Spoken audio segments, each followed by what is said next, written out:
Greetings. Today's guest is a Bach Stradivarius 37 ML. Kind of special.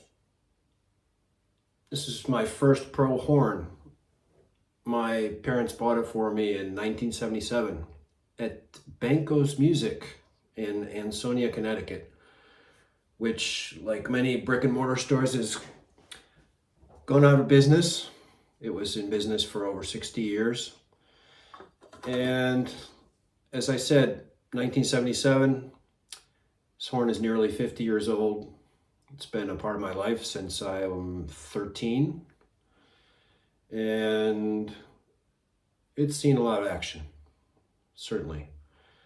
It was originally lacquered, and because it was for many years my only good trumpet, it had been overhauled a couple of times, silver plated, and then silver plated again. I don't know what happens with these one-piece valve casings. This was lacquer, so I know this is all brass. It's not brass and nickel like the older horns, and I think they're starting to do that again. But a lot of pitting can happen on the valve casings, especially with silver plating against the brass. I don't really know the logistics of that, but again, it was pretty pitted, and the second time I had it plated was in 1994, I believe.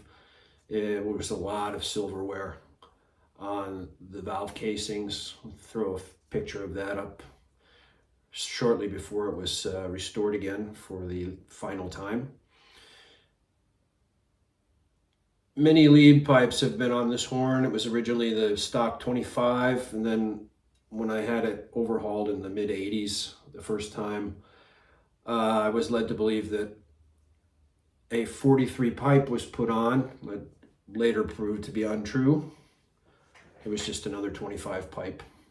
Then I had a Pilchuck Acusonic copper lead pipe. If you're familiar with those, they have these steps in the lead pipe. That lasted for a while. Then I went back to a 25, was taped on the horn for a long time before I had it actually soldered on. And eventually installed this 44 lead pipe. The 44 lead pipe is all nickel. You'd think this was silver plated like the rest of the horn, but no, this is just bare nickel. And it doesn't tarnish like silver plating does. I'm not a real big fan of silver plating. It's a lot of work to keep it shiny. I prefer raw brass instruments, but your mileage may vary.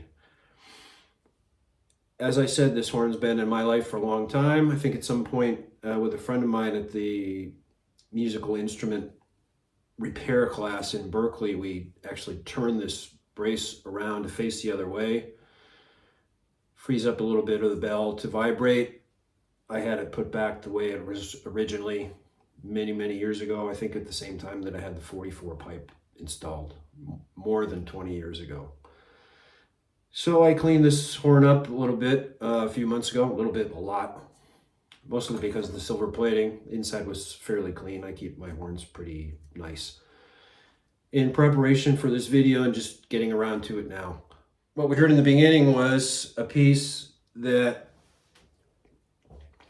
I probably started working on the year after I got this horn.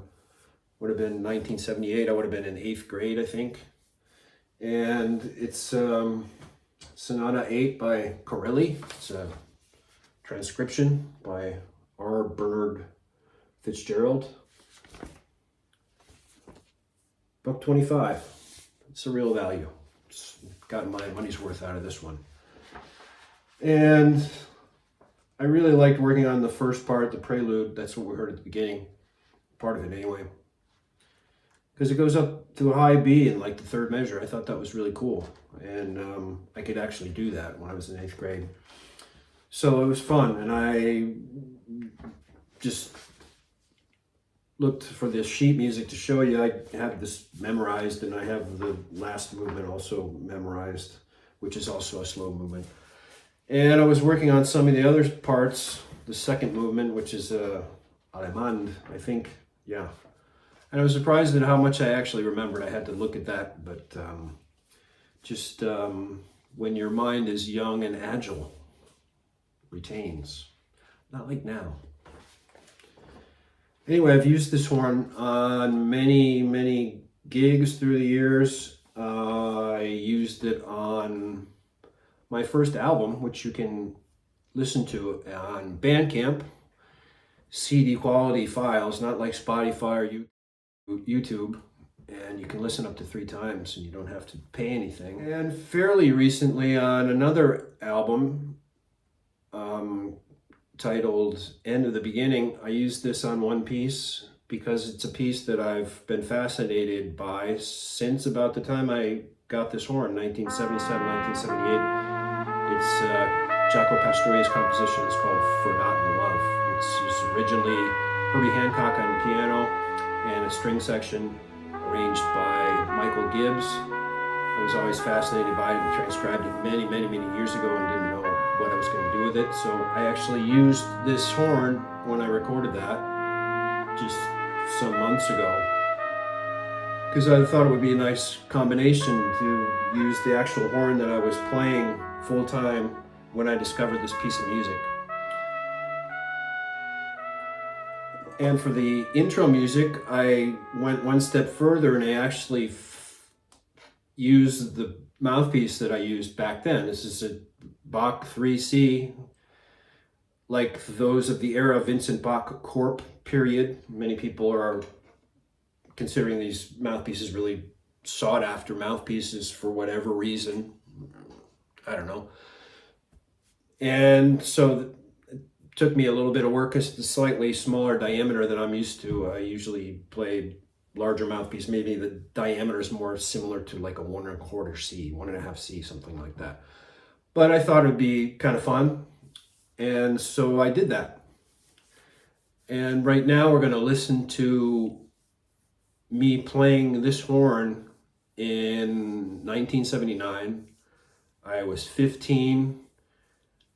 We had a trio in high school. It was something we put together on our own. It had nothing to do with the actual music program in high school, but we did get a chance to play on a high school concert. And Dan Cloutier is on trombone. He's actually a well-established name in the classical world. And our buddy Mark Joseph on guitar, who was later my roommate at Berkeley. He followed me up there and we were roommates for a couple of years. Ever see The Odd Couple? Yeah. So let's give a listen.